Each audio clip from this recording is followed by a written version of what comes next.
Hello, my name is Diane Curry and I am the President of the Commonwealth Association of Planners. It is my pleasure on behalf of the Commonwealth Association of Planners and our partners, the Commonwealth Association of Architects, the Commonwealth Local Government Forum, the Association of Commonwealth Universities and the Prince's Foundation to welcome you to a special event on World Town Planning Day, celebrating planning in the Commonwealth. By 2050, an additional 2.5 billion people will be living in the world's towns and cities, with almost 50% of that growth taking place in the Commonwealth. Member states, both large and small, are facing the impacts of climate change and rapid urbanisation. The COVID-19 pandemic has compounded these impacts and resulted in one of the worst global health and economic shocks of recent times. With almost 50% of Commonwealth citizens living and working in cities and human settlements, and 65% of the 169 targets underlying the 17 Sustainable Development Goals being linked to territorial and urban development, sustainable urbanisation must be central to the Commonwealth's agenda for delivering a common future. Planning is fundamental to the delivery of that future. Planning can and will help us to respond to our changing economies and lifestyles. It will support communities to adapt, thrive, and build resilience for a truly sustainable future. High-quality planning is critical to the delivery of high-quality future cities, and we are very pleased today to be able to celebrate some examples of excellence in planning. Today's event will be split into 4 parts. Firstly, the CAP Young Planners Essay Competition, followed by the Rapid Planning Toolkit and our work in Bo and Sierra Leone, a city which was previously awarded a high commendation in the 2019 CAP Awards. This will take us on nicely to a video from Ghana, who were also awarded a high commendation in the 2019 awards, and a video from New Zealand, who were the winners of the 2019 CAP Awards. We will end with the exciting announcement of the winners of this year's 2020 Commonwealth Planning Awards.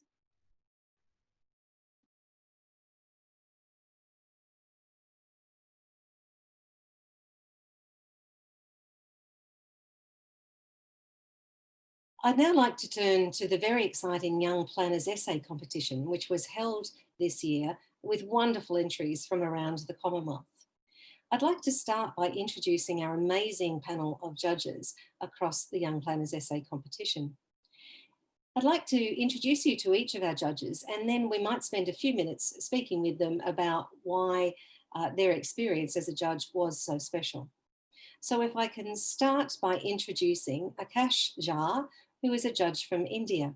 Akash, can you talk to me about what you found special about this process? Thank you, Dai, for this opportunity. Having an opportunity to be a judge throughout this process, I found during this the very theme of the essay was very much in conferences with the COVID-19.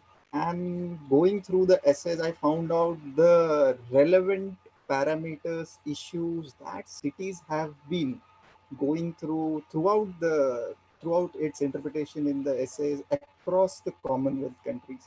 And it gave me a very outer edge and niche to understand how the cities have been going through in these challenging times of COVID and the practicality, relevance of the entire scenario. It was very interesting experience at the end of the day. Very interesting.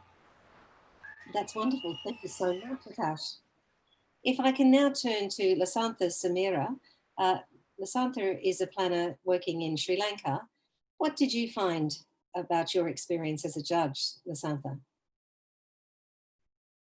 So much creative writing in my essays. Actually, I am quite impressed with the creativity of those essays and theoretical and how they connect the theoretical aspect with the practicality. And another thing I have observed in the some uniqueness in some papers. So those are very creative, and the flow of the essays, and they have managed the flow in acceptable way and practical aspect in order to overcome and make strategies to this and urban planning situations. And in the other way around, and I observe some negative, I must not say negative, but uh, some were only the presenting some data about the data and facts about the COVID-19 situation. Those are not directly related with the urban planning or Commonwealth context. There were some instances, but majority essays are very relevant and practical and creative writing over there. So that's what my observations. Yeah, thank you. Thank you. Thank you so much for sharing with us. Our next judge is Malith Senavaranthe from Sri Lanka, but currently working in the United Kingdom. Malith, what did you learn in your time as a judge in this essay competition? Yeah, thank you very much, Dai. Well, it's been a great competition. Lots of participants from different parts of the world, and I myself is humbly proud to be in the judge panel. And first of all, I enjoyed reading all the essays, which were full of enthusiasm and ambitions to make the cities a better place. And second, I got to read and experience the different approaches in different parts of the world in battling COVID situation and novel thinking on how urban planning can support the process in long term. Each article had its uniqueness and each approach was different from one another. So it was a very tough process as a judge. I had to went through in evaluating the essays. So I would like to congratulate all the winners and the participants to keep up the enthusiasm and then engage and do more in their positions to bring their envisions a reality in their city. So thank you very much, and it's been a great competition. I really enjoyed it. Thank you, Malith. It's always such an inspiring thing to read work like this, isn't it? I'm pleased you've had that opportunity. And our next judge is Samson Olanraju from Nigeria. Samson, tell me about your experience as a judge. Thank you, Dan. Serving as a judge in this essay competition offered me the ample chance of coming to terms with the perception and the view of young professionals across various divides. And of a truth, the task is such an interesting and engaging one, although it is a tedious task. However, at the end of the day, it's worth it because one is able to access new ideas from several planners. Thank you very much. Thank you so much, Samson. And if I now turn to the last member of our judging panel, noting that I'll come back to our convener in a moment, can I introduce Renee Fu? Renee is a young planner working in Malaysia. Renee, can you tell me about your experience as a member of the judging panel? Hi, Diane. Hi, everyone. So this is my great pleasure to read through all the essay has been submitted, and I can really feel the passion and the critical thinking by our young planners from their perspective. And it is very touching to see all the planners from different regions actually work together to look into the COVID-19 impact in their cities and come up with a solution and share with everyone. So that is really inspiring. And from the judging process, actually, I can see the planners, the young planners actually have a very good consensus. And then at the same time, we can see there's a lot of keywords has been repeated, or it has been in their essays like resilient, adaptive, smart city, inclusivity, and compact neighborhood. So all this has been, they even shared the evidence on how to do it. So I feel that it's my honor to read through all these essay, and I'm looking forward and to congratulate all the winners. Thank you, Dan. Thanks, Renee. I'd like to now take a couple of minutes with just a couple of you to think through and have you explain to us what you found was particularly interesting or innovative about the essays that you were judging. Renee, we've just had you, so I'll let you breathe for a moment. Samson, what about you? What did you find particularly interesting or innovative about the essays? Thank you very much. You see, generally the essays are quite interesting from the topic and then the way it's approached. The topic is of importance to humanity at large, because we are facing a hard time. COVID-19 came one as a shock, and the cities are unprepared for it. So, and managing this has left vacuum for professionals to fill.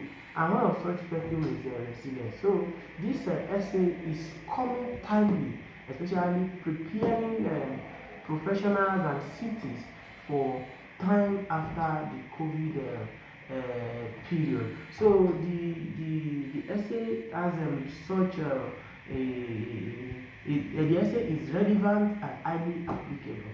Thank you. Thank you so much, Samson. So, Malith, talk to me about what you found interesting and innovative about the essays you were reading. Yes, thanks, Dai. Thanks.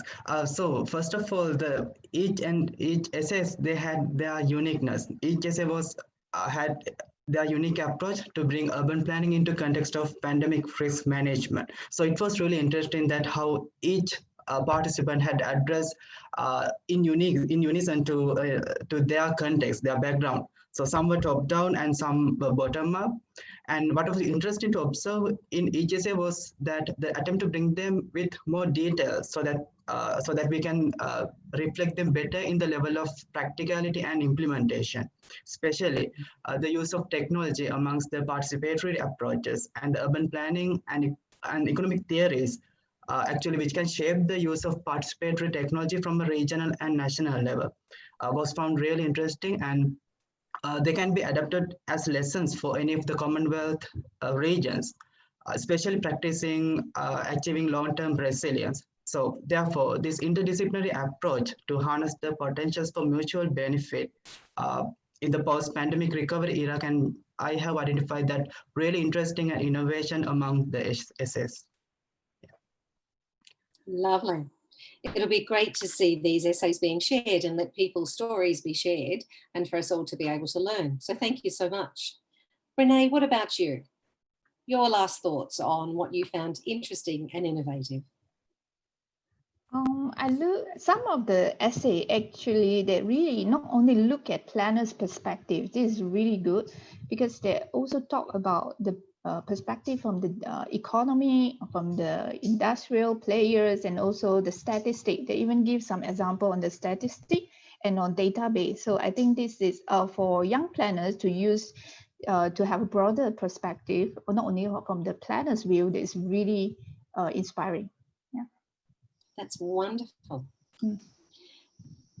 I'd now like to introduce Alafian Taiwo, who has been the convener of this Young Planner Essay Competition and is also the convener of the Commonwealth Association of Planners Young Planner Network. Alafian, can you share with us the criteria for this essay competition, please? Very much, Dai. I want to say a very big thank you to all our judges as well for their support. I must mention that at least 4 judges read each of the essays. So that's a lot of work. So I really want to appreciate their effort. The essay topic is post-COVID building resilience, the role of planners in the Commonwealth.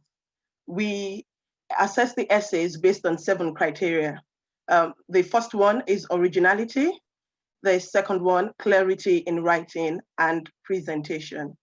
The third one, Commonwealth context. Fourth point, community engagement and inclusive planning. The fifth point, planning context and skills. The sixth point, practicality and relevance. And the final point, potential impact on human settlement. Thank you so much. So it's now my very great pleasure to have the exciting moment of moving into the announcement of the winners of this Young Planner Essay Competition. We're going to start with announcing those submissions which were commended by the judging panel. And if I could hand back to Olivian to announce for us those which were commended. Thank you, Olivian. Thank you very much, Dai. We initially shortlisted 9 essays, and all the essays were quality essays. They were very pragmatic in their approach, participatory as well. The judges decided to shortlist 5 of all the 9 from the 9 essays that was shortlisted. And I'm delighted to hand over to Akash to explain why the 5th position was given to the writer, and also announce the name.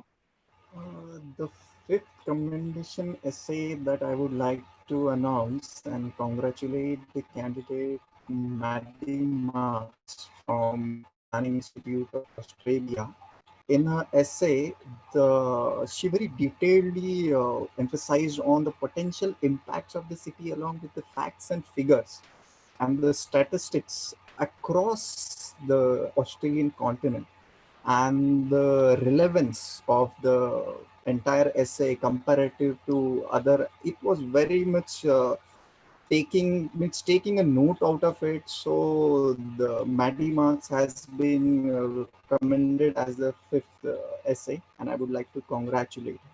Congratulations. Congratulations, Maddie. Lafian, over to you for Yes. position number 4. Yes. So Rainey, over to you to. The fourth winners of the essay competitions is Olasun Kami Habib Okunola from Nigerian Institute of Town Planners. Congratulations and keep up the great work. I really enjoyed reading these articles because this essay actually talk about, it relate to SDG 9, which is industrial innovation and infrastructure. At the same time, SDG 11, sustainable city and community. This is, I think, is one of the key points that has been highlighted. And also he emphasized on the importance of blue and green corridor in the cities and focus on the urban poor. And one interesting point for this essay is, which is talk about the suggestion of there's no land use zoning, but is looking into the urban design with the design code. So that is a few points that I find that is different, a little bit different from other essay. Yeah. Wonderful, thank you. So now for the top 3. It's my pleasure to hand over to Malith, who is going to announce the winner of the 3rd position in our process. Malith? Yes, thanks, Dai. So it's with great pleasure that this essay was found extraordinary among the rest of the essays for its multidisciplinary approach and the structured way of presentation. Also, the content was found with good comprehension and relevant, specifically including the strategies for making housing and public places resilient during the post-pandemic era. Among the approaches in the essay, there were involvement of public authorities to the private partnerships and engagement of citizens, including the youth and inhabitants in informal settlements. It had addressed the aspects of urban design, employability, health facilities, and the use of data. However, some of them were found a bit broad, so we decided that would be hard to implement so that the potential impact on human settlements and the role of urban planners will not be able to define as we expect.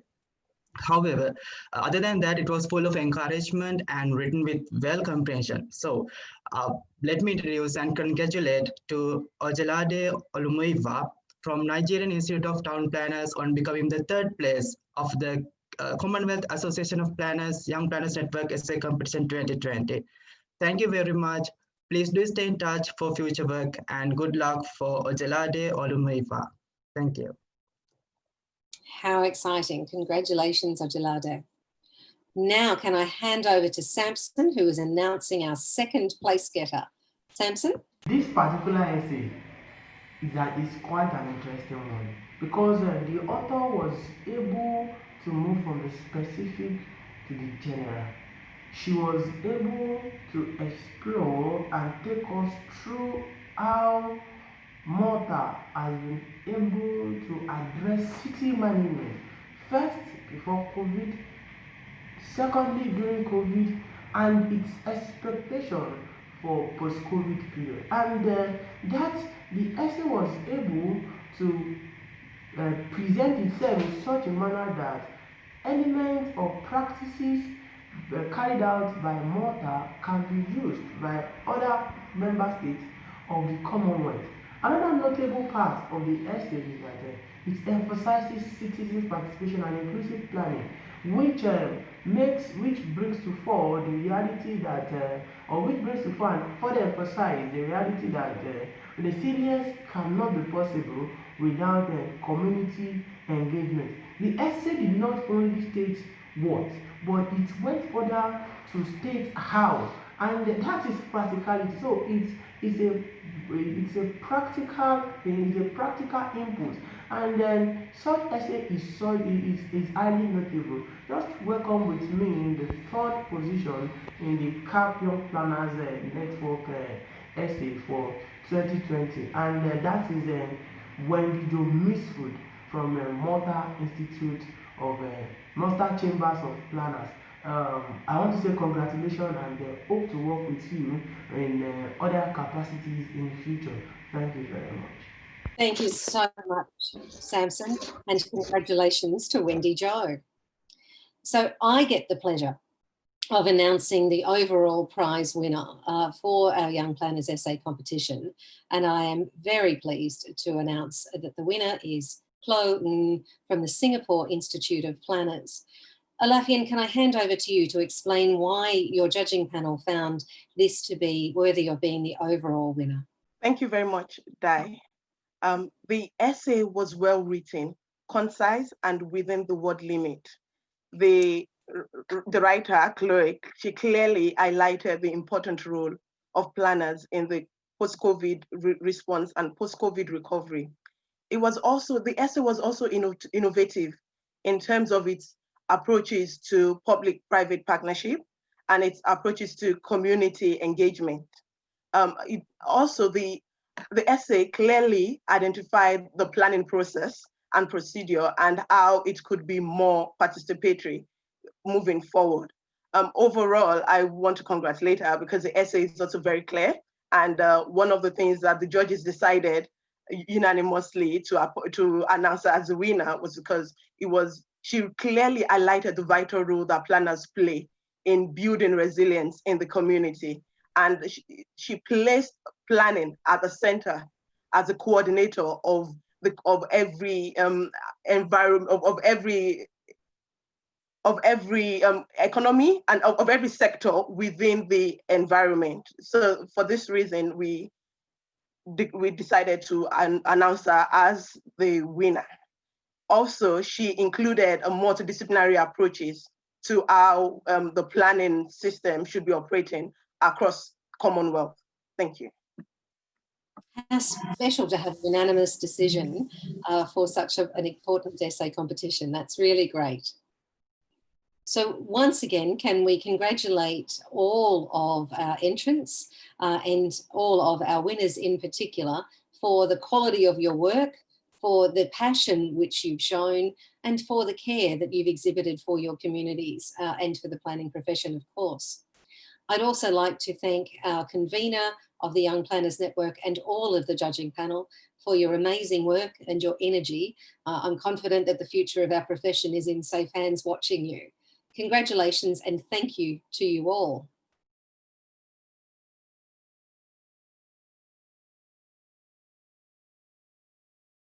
It's now my absolute pleasure to introduce Mr. Ben Bolgar, who is the Senior Director from the Prince's Foundation and has been one of the principals behind the incredibly exciting Toolkit.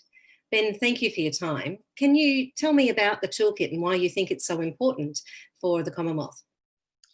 Yes, thanks very much, Di. Well, a couple of years ago, we started working on a planning toolkit. So the Prince of Wales was concerned by the lack of planning, and particularly in secondary cities across the Commonwealth. And so he charged us in working with Commonwealth organisations towards trying to simplify a toolkit, particularly for countries where there's a lack of professional resource.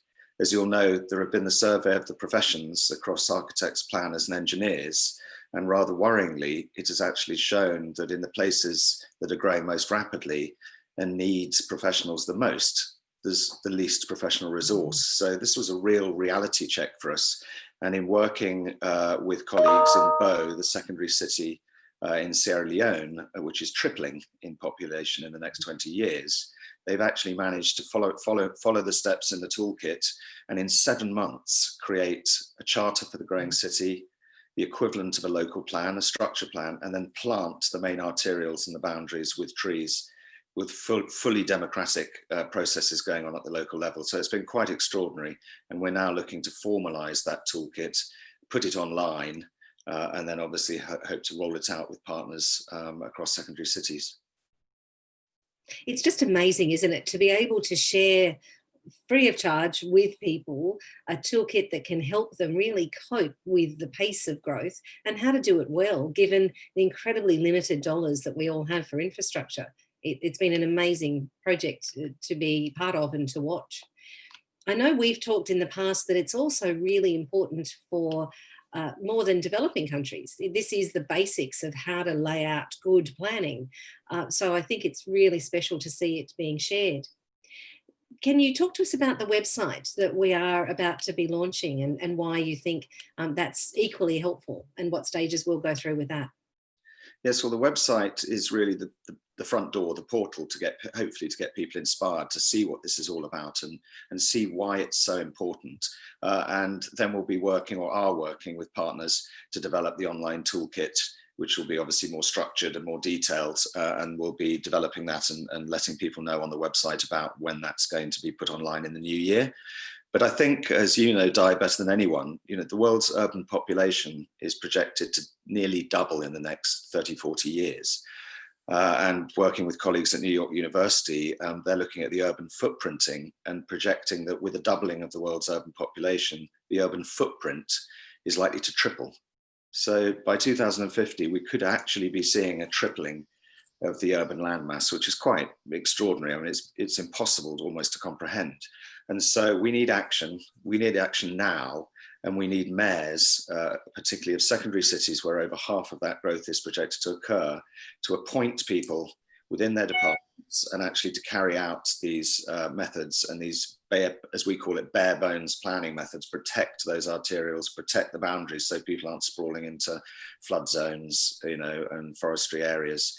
They have clear thoroughfares that they can put in infrastructure later. But it's really about protecting the bare bones of secondary cities so that they're structured in some basic sense. And hopefully when people go onto the website, they'll see what this is all about and why it's so critical. So Ben, can you tell me more about the pilot project that has been undertaken in Bow? It's so important that this project has tested the work that you're doing to see how it rolls out on ground so that it really does relate to other people. Can you walk us through what's been happening there? Yes, well, last year we were introduced to Bow City Council by One World Link, and we went out and met in end of January, I think it was, before the lockdown happened. We met with people from the City Council, and the mayor appointed a leader, Hadja, to take forward this planning exercise. And I've been quite staggered and astounded by how well it's gone, if I'm honest. For a start, it's important to mention that we were there to observe, not to actually be doing the work. I think this is part of the problem. You fly in people from other countries, with certain expertise at quite a lot of expense. They do the work and then they leave. And often the people locally haven't got either the technology or the skill set to then carry that on or particularly implement it or administer it. So here, what was really interesting, and I remember it was something Juan Clos said to me when he was director of UN Habitat, and he'd obviously been mayor of Barcelona before that. He said, Ben, planning is not politically popular. Planning is long-term and planning is complex, and mayors like things that are short-term and simple. I scratched my head and thought about it. And then at the time, Boris Johnson, I think, was mayor here, and I was like, Boris buses, Boris bikes. He's right. They want something that within their term they can just get on with, deliver, make a statement about it. So then I thought, oh my goodness, planning is long term. That's the whole point of it. And it is complex. Cities are growing. But actually the beauty of this toolkit, as we found out in Bow in that 7-month period, is that if you focus politically on the importance of planning. So the first thing is to get the charter for the growing city. You need to bring together landowners, local leaders, all the stakeholders, and explain in very, very simple terms what happens if you don't plan for the growing city. So in Bow, when they held that first workshop that we were observing, it was a really, really heated debate, incredible, with landowners saying this, but some amazingly powerful things came out of it. We were talking about the importance of preserving thoroughfares, rights of way roads, so that you can put in pavement. So that, and one chap stood up and said, this is absolutely right, this is so important. If we'd had a right of way on a road, a child wouldn't have died last week in the school. They'd had a fire in the school and a child had died because the fire services physically couldn't get to the school. And then we talked about the importance of boundaries, not building in swamps. You go everywhere and there are people building in the swamps, getting pneumonia, respiratory diseases. And somebody stood up again very passionately and said, we mustn't build in the swamps. This is right. We have to stop building in the swamps. People are dying every day of pneumonia. And suddenly, the whole debate engaged, and everybody bought into this fact that we have to make a plan. This was the first time Bo had a plan, or the idea of a plan. So that charter was written up in a day. It was signed by all the stakeholders, and then Hadja took it onto the local radio station. I think she became like a local radio celeb. She was presenting once a week and talking about, and she even came up with some incredible slogans. Like one of them, I think, was "Cities are human creations. We all have the power to plan." And I felt that that's incredible. So they raised the importance politically. At that point, the whole city knew about this. They were excited about the fact they could make a plan. Then the second part is you need to study where the city's likely to grow. And of course, it's growing out along the radials, particularly in the northwest up to Freetown. So we looked at an area, again, to the northwest. Then we made a local plan based on a sort of walkable neighborhood where we literally created the thoroughfares. And then Hadja went out, unfortunately, because of lockdown, we couldn't travel, but we had an in-country representative. And they went, and because very few of them could draw at scale, they found it difficult to draw. They were taking the plans on the ground and using ribbons and nails. They were putting the ribbons, demarcating the thoroughfares in the way that earlier surveyors would, of course, have rods and chains and ropes. It's not actually that. But what's amazing about it, which I hadn't figured before, of course, is that when they're physically doing that with these long red ribbons, all of the people who are there are coming out to their houses going, what are you doing? Oh, we're making a plan. Oh, right. Oh, I like the idea. And it's like, oh, my house is encroaching into where you want the thoroughfare. I'm happy to, well, I was about to start building a house, but I'm happy to have another plot over there because I can see what you're doing. And apparently it was incredible how much buy-in there was locally to this bigger picture, the bigger idea that planning was for the common good. It was for the whole of the city, not just for the personal, and the personal came second. So people were responsive to the situation. And then so that was signed off. The plan was marked on the ground. It was then mapped by a surveyor and signed off. It was the first time equivalent of a local plan. And then we managed to help to sponsor nearly 1,000 trees. And the people from the nursery came, local people were paid a nominal sum and they were taught how to plant trees. And then there's some incredible photographs of local people planting trees and seeing this as their future, seeing this as the importance. And of course, those trees which were planted at 15-meter increments related to plot sizes. The whole community came out, and there were 300 people, I think, at the tree planting ceremony. The Minister of Local Government, I think there were 3 ministers there, the mayors, the landowners, and it was a politically attractive event. So I suddenly thought, this is working. This is basically making planning political and popular. So it's been quite inspiring, to be quite honest, and we're now looking at seeing whether we can work with partners in Ghana and Gambia, and we've got contacts in South Africa, and beginning to really drive awareness through the website so that people can start to just get this done. It's such a lovely example, isn't it, of how you take that long-term vision, make it down into chunks that people can engage with, and then such an inclusive process that has involved that community and had them understood, as you say, to be able to put the greater good ahead of individual need at times. It's wonderful work, and work we should all be incredibly proud of. Yes, well, they've been doing all the work.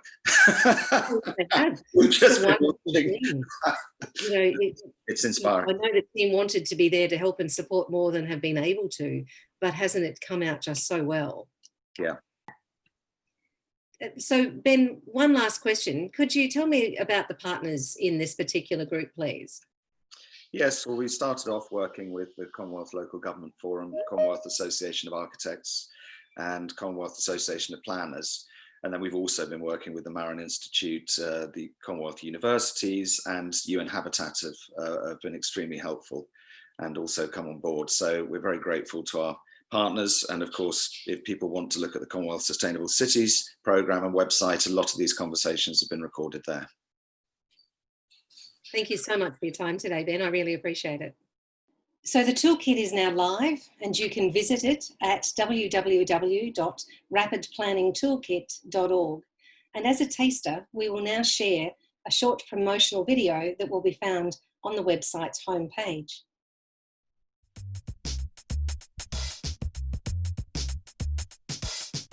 In the 21st century, we've woken up to the perfect global storm. We've seen rapid urbanisation taking hold, climate change, natural resource depletion, and now a rise in pandemics. I'm Haja Halim Alukeri, Development and Planning Officer for Bo City Council.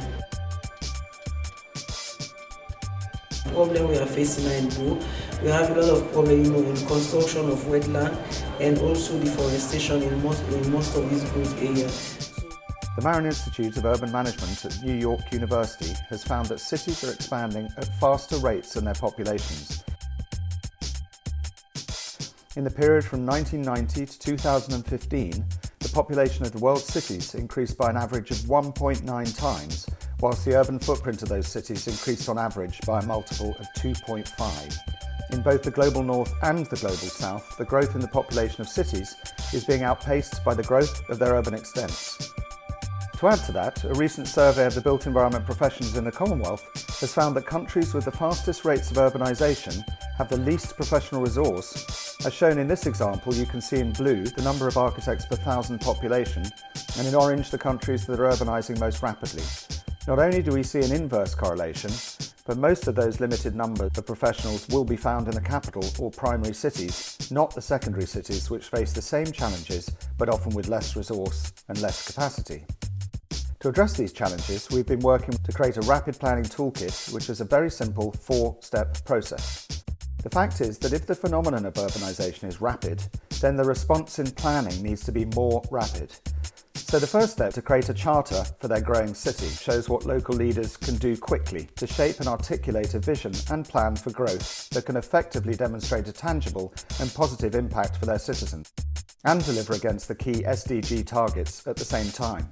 Landholders, the chiefs, the council and other stakeholders coming together would be a very good idea. All of us, we have the same goal to achieve a better plan. With a clear and agreed vision for how the city should grow, step 2 is about creating spatial plans to accommodate the predicted population growth. Step 2 clearly identifies those areas within or around a growing town or city that could be prioritised for new development, while highlighting those areas that need to be protected. This is done with the involvement of stakeholders and the community and with an absolute focus on implementation. Step 3 is about first planning the new neighbourhoods around the connecting routes identified with key central locations for community facilities, and then about actually protecting the routes created on the spatial plans in those neighbourhoods, physically staking out those routes on the ground with the full engagement and support of local landowners and local communities so that they can be protected. It actually afforded me the opportunity to see how I can be able to plan together working with colleagues. And then in step 4, the city is guided through a process for the incremental installation of water and sanitation infrastructure, the physical construction of roads as resources allow, and importantly for building demonstration houses that provide examples of best practice that can be replicated. So we go through those 4 simple steps.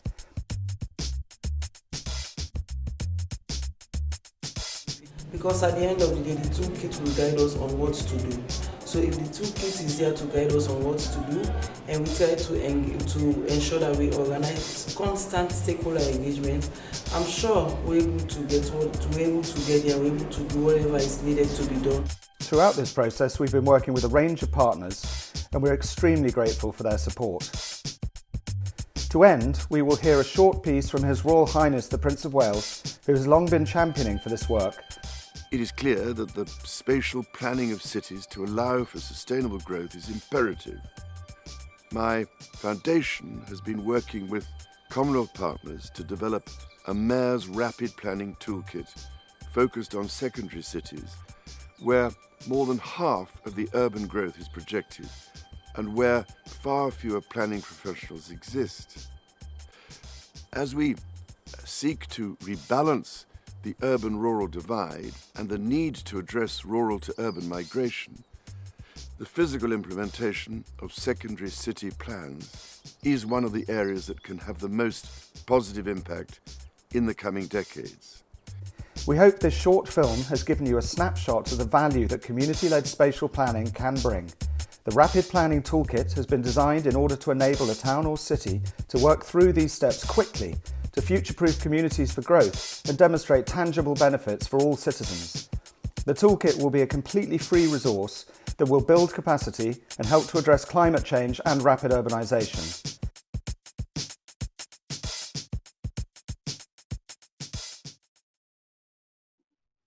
How exciting to see all of that come together. Now we will go from the City of Bo, who were highly commended in the awards last year, to a short video from Belinda Bukari from Ghana, who also received a high commendation in last year's awards and joined us on this year's judging panel for the 2020 awards.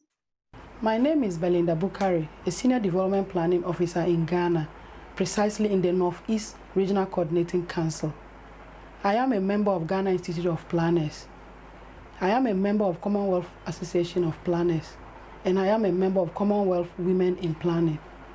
It gave me the opportunity to enter into the competition last year. The topic I used in entering the competition was orange flesh sweet potato production in Treponi district in the Northeast region of Ghana. The competition helped me to be able to project Treponi district in the production of orange flesh sweet potato.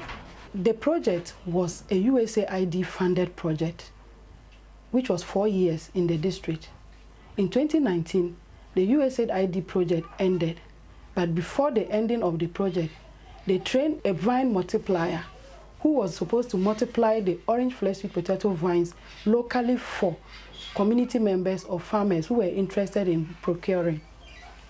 This year, quite a number of farmers have procured the vines and cropped, but the harvesting season will be from the beginning of November ending, so we are yet to know the production levels. My entry into the competition also gave the Honorable Member of Parliament, Honorable Samuel Jabayite, the opportunity to sell the product to a partner member in Costa Rica, of which I am gladly aware that talks are being held to be able to link the farmers from Treponi to Costa Rica to produce and export this product to the country. The competition also gave me the opportunity to sharpen my skills, especially during the collection of data for the entry. The award gave me the opportunity to fill in gaps in my CV that will make me more competitive in the world. I agreed to be a judge this year because it was one of the useful feedback I got from the competition. When I got the news to be a judge this year, it was the most exciting news I'd ever received since 2020. I also agreed because I wanted to bring my expertise to bear to the Commonwealth Planners Association and also to support the judging team. I wish to thank Ghana Institute of Planners, Commonwealth Association of Planners for the opportunity given me to win the highly commended Outstanding Planning Performance for 2019. I also want to thank Commonwealth Women in Planning Association. I also thank Trudy Elliott and President of the Commonwealth Women Planners Association. I also want to thank Dr. Christine Angelo for the support she's given me since I joined the Commonwealth Women Planners Association. I also want to use this opportunity to congratulate this year's award winners. They should continue the good work and they should keep up the flame burning. Happy World Planners Day. Thank you. Thank you, Belinda. How lovely to hear you reflect on your award last year and your experience as a judge this year. Now I'd like to share a short video from the winners of the 2019 awards from New Zealand. The 2010 and 2011 Canterbury earthquakes caused unprecedented and widespread damage across Greater Christchurch, New Zealand. In Waimakariri District, Kaiapoi, Kairaki and the Pines Beach had over a fifth of their total residential area, more than 100 hectares, classified as residential red zone. Waimakariri District Council was directed by the Minister for Earthquake Recovery to prepare a draft recovery plan identifying uses for this land, both for an interim period and the longer term. The Council saw this as an opportunity to work with the community and other stakeholders to regenerate these areas. Throughout the process, the Council actively involved the community, from primary school kids through to the elderly.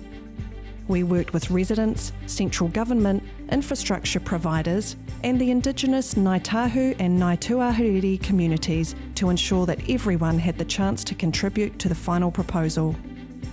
We had 5 distinct regeneration areas to consider, and it was important that there was a coordinated approach to the use of this land. Social, economic, cultural, and environmental needs were all considered. Council also had to ensure the proposal was practical, provided the community with value for the investment, and took into account the resilience of the land itself. The finalised plan reflected the need to provide certainty for the community, while allowing flexibility for the long-term implementation and management of the agreed land uses. Pleasingly, the plan was reviewed and accepted by the then Minister for Earthquake Recovery, who described the public participation as comprehensive and expressed confidence in its long-term success. In September, we observed the 10-year anniversary of the initial 2010 Canterbury quake. This was a chance to reflect on the event and to celebrate our regeneration progress. Much of the community's vision for the affected areas, such as the dog park, BMX track, revitalised waterfront, native forest plantings, food forest and sports fields, has now been realised and is being enjoyed by our people.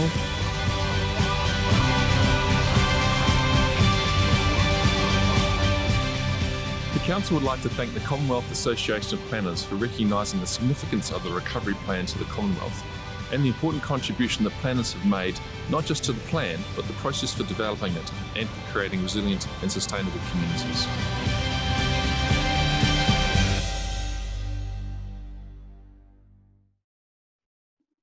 So if that doesn't make you want to enter next year's awards, I'm not sure what will.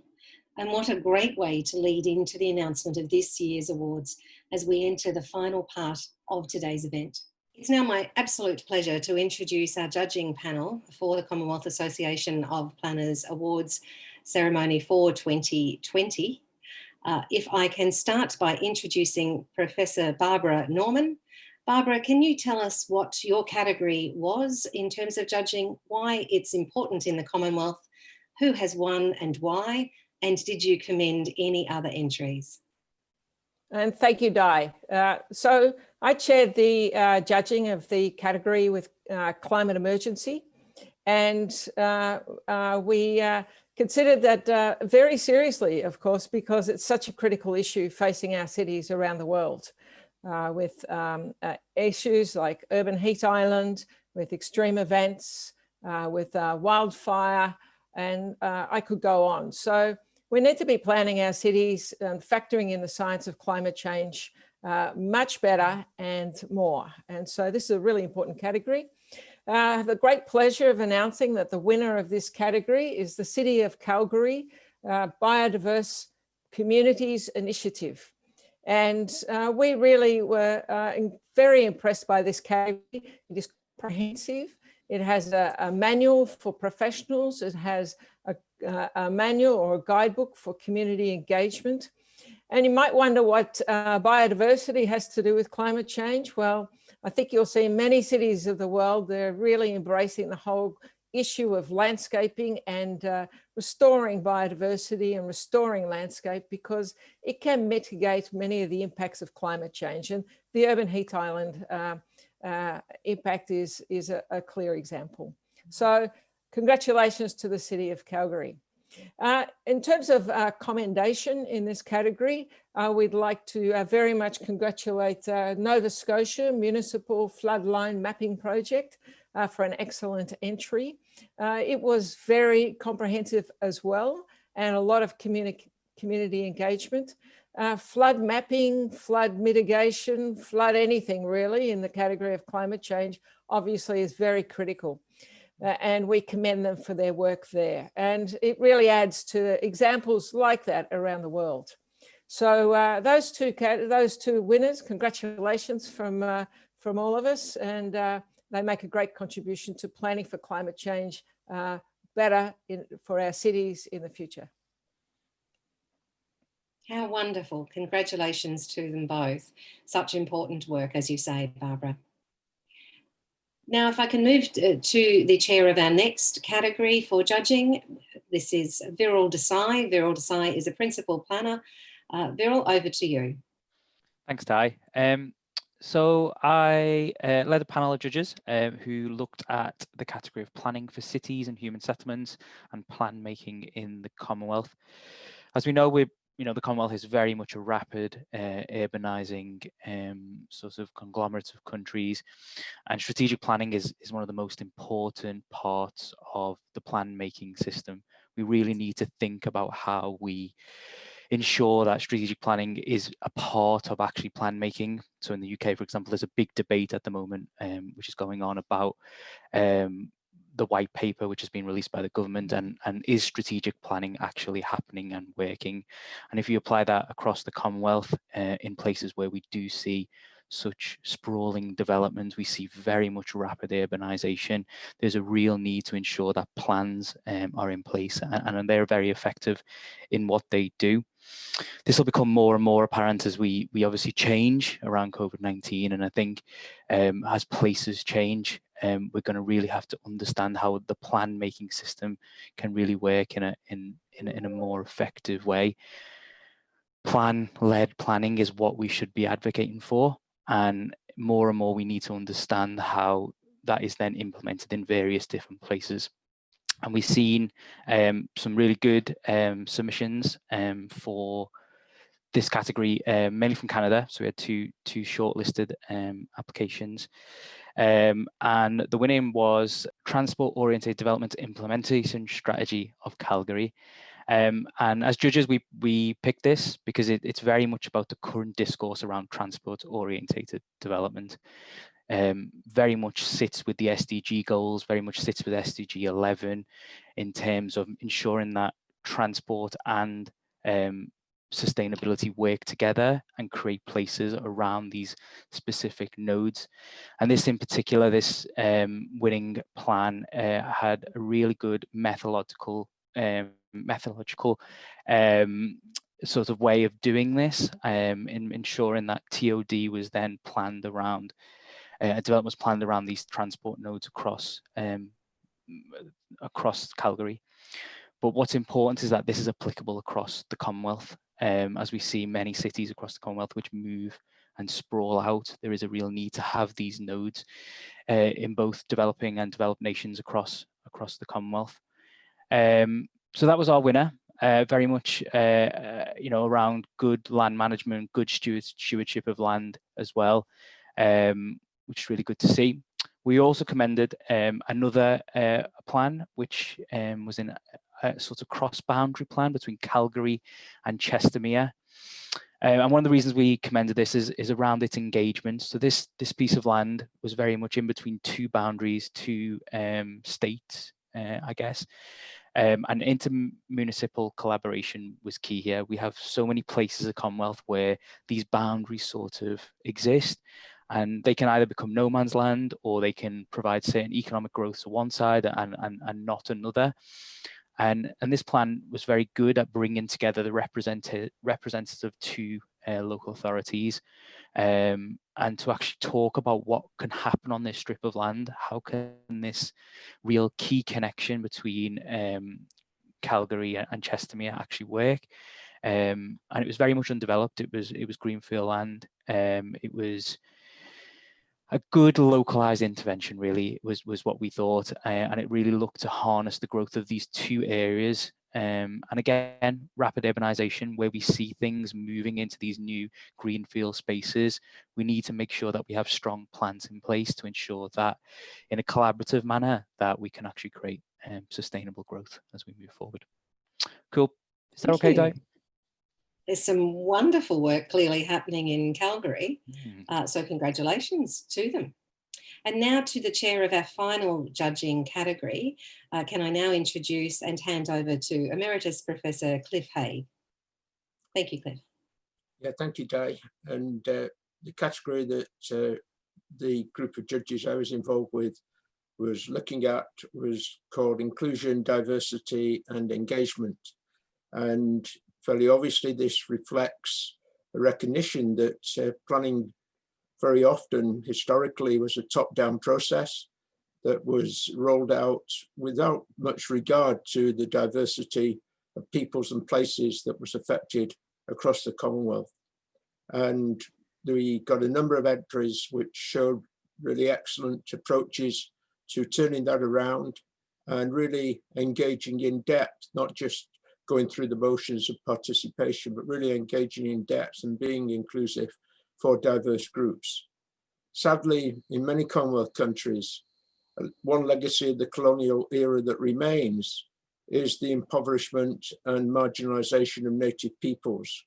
And this was a theme that ran through a number of the entries that we looked at.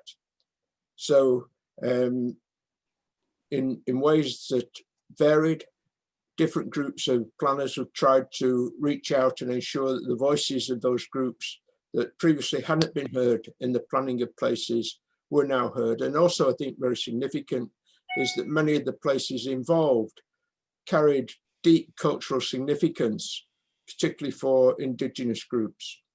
So our winner was the Lethbridge Indigenous Cultural Centre feasibility study.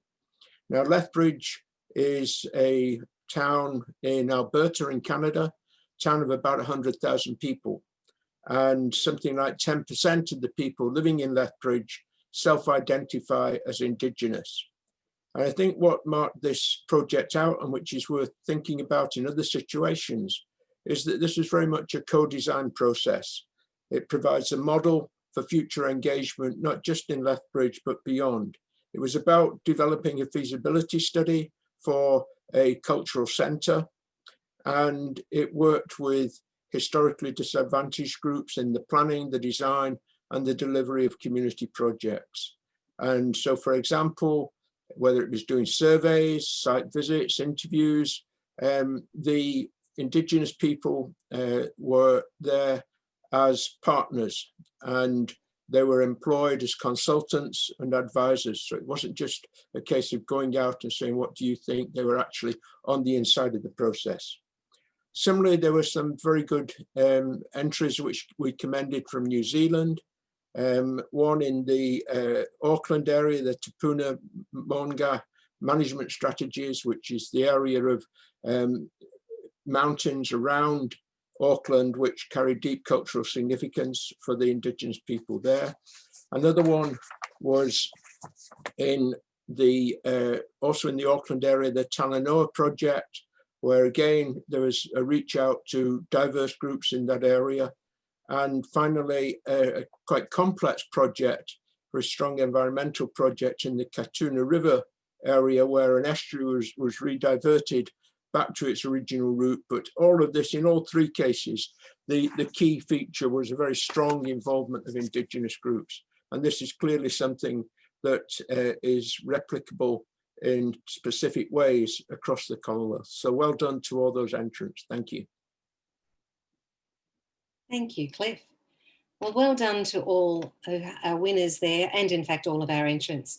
There's some amazing work happening around the Commonwealth, and it's lovely to see and be able to share those projects with you through this awards program. I'd now like to introduce the CAP patron, Professor Trudy Elliott, who is our Commonwealth Awards program convener. Over to you, Trudy. Thank you very much, Di. And firstly, I'd like to thank our panel chairs and the army of judges behind them that supported us through this process. I think one of the things we were most pleased about this year was the increase in the number and diversity, geographic diversity. We had judges from across the Commonwealth helping us on this task. This is the third year of the awards. In the first 2 years, we just had one overall category. This year, in an effort to increase the range and diversity of entries, we introduced categories. And we'll be reviewing this year what we do next year. We anticipate, again, a range of categories, recognising the challenges that the Commonwealth face. And I would encourage projects and individuals to think about entering next year. You don't have to have won your national awards.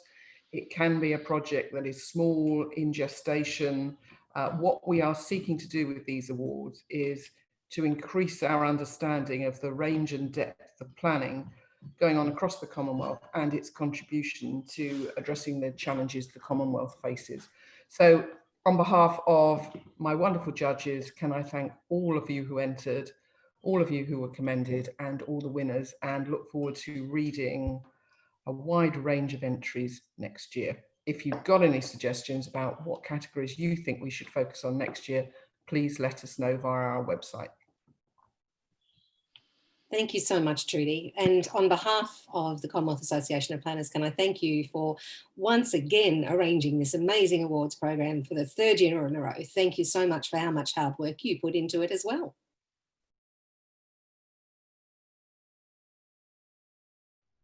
So that draws this very exciting event to a close. We hope you've enjoyed it, and we encourage you all to apply to the 2021 CAP Awards. Now, don't forget to go online and check out the Rapid Planning Toolkit and share it widely. It is free and available for you to download. Happy World Town Planning Day, everybody, and remember that planning matters.